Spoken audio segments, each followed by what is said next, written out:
আসসালামু আলাইকুম। আমাদের লাইফের এমন অনেক সময় দেখা যায় যে আমরা প্রতিদিন টু ডু লিস্ট করছি। অর্থাৎ আমরা প্রতিদিন কি কাজ করতে চাই সেগুলোকে সুন্দর মতো লিখে রাখছি যাতে আমি বেশি প্রোডাক্টিভ হতে পারি। বাট একটা সময় গিয়ে আমরা দেখি যে আমাদের সবথেকে ইম্পোর্টেন্ট কাজগুলো বা একটা ইমার্জেন্সি কাজগুলো আমার করা হয়।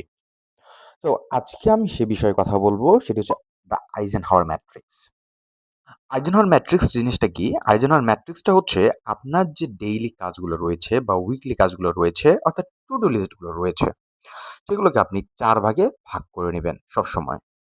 একটিতে রাখবেন যেটা ইম্পোর্টেন্ট অ্যান্ড ইমার্জেন্সি অর্থাৎ যেটা আপনার জন্য গুরুত্বপূর্ণ এবং আপনার জন্য যেটা জরুরি।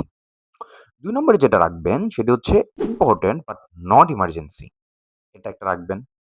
৩ নম্বরটা রাখবেন হচ্ছে যেটা ইমার্জেন্সি বাট নট ইম্পোর্টেন্ট এবং ৪ নম্বরে রাখবেন যেটি আপনি চাইলে স্কিপ করতে পারেন, যে কাজটি স্কিপ করতে পারেন। অর্থাৎ ইম্পোর্টেন্টও না, ইমার্জেন্সিও না। সো আমি একটু এক্সপ্লেইন করি। ১ম যে ছকে আপনি রাখবেন সেটাতে ইম্পোর্টেন্ট এবং ইমার্জেন্সি দুটোই থাকবে। আপনি ধরুন আপনার কালকে একটা অ্যাসাইনমেন্ট জমা দিতে হবে বা কালকে আপনার একটা এক্সাম আছে। সো এটা আপনার কালকে আছে। তার মানে এটা একটা ইমার্জেন্সি কাজ এবং এটা আপনার লাইফের একটা ইম্পোর্টেন্ট কাজ কারণ একটা এক্সাম। তো এরকম আপনার অনেক ধরনের এক্সাম্পল হতে পারে। এটা ডেইলি টু ডু লিস্টে থাকবে। ২ নম্বর ছকে যেটা আছে সেটা হচ্ছে ইম্পোর্টেন্ট বাট নট ইমার্জেন্সি। এরকম অনেক কাজ আছে। ধরুন আপনি একটা বই পড়বেন। এখন বই পড়াটা আপনার জন্য ইমার্জেন্সি নাও হতে পারে বাট এটা একটা ইম্পোর্টেন্ট কাজ। আপনি একটা কোর্স করতে চাচ্ছেন যেটা আপনার জন্য ইমার্জেন্সি নাও হতে পারে বাট ইম্পোর্টেন্ট টাস্ক। সো এটাকে আপনি একটা সেক্টরে রাখবেন এবং আরেকটি ছকে রাখবেন যেটা ইমার্জেন্সি বাট নট ইম্পোর্টেন্ট।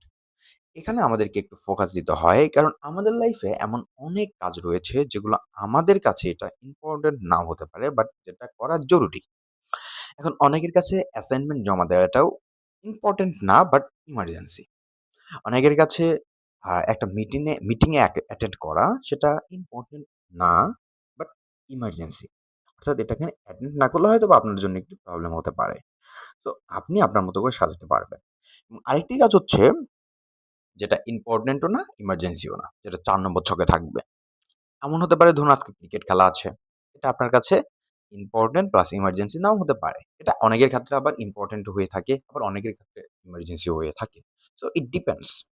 তো আপনি আপনার মতো করে যদি এই টু ডু লিস্ট গুলোকে ৪ টি ছকে সুন্দর মতো করে ভাগ করে নিতে পারেন, তাহলে আপনি বুঝবেন কোন কাজটি আপনার শুরুতে করতে হবে, কোন কাজটি পরে করলেও চলবে। পরে মানে যে আপনি করবেন না এমন না, বাট টাইমটা আপনি পরে রাখতে পারবেন। সো ভিডিওটি যদি ভালো লেগে থাকে তাহলে অবশ্যই আপনার ফ্রেন্ডের সাথে শেয়ার করবেন এবং আমার পেজটি ফলো দিয়ে রাখবেন। দেখা হচ্ছে পরবর্তী কোনো ভিডিওতে। টাটা।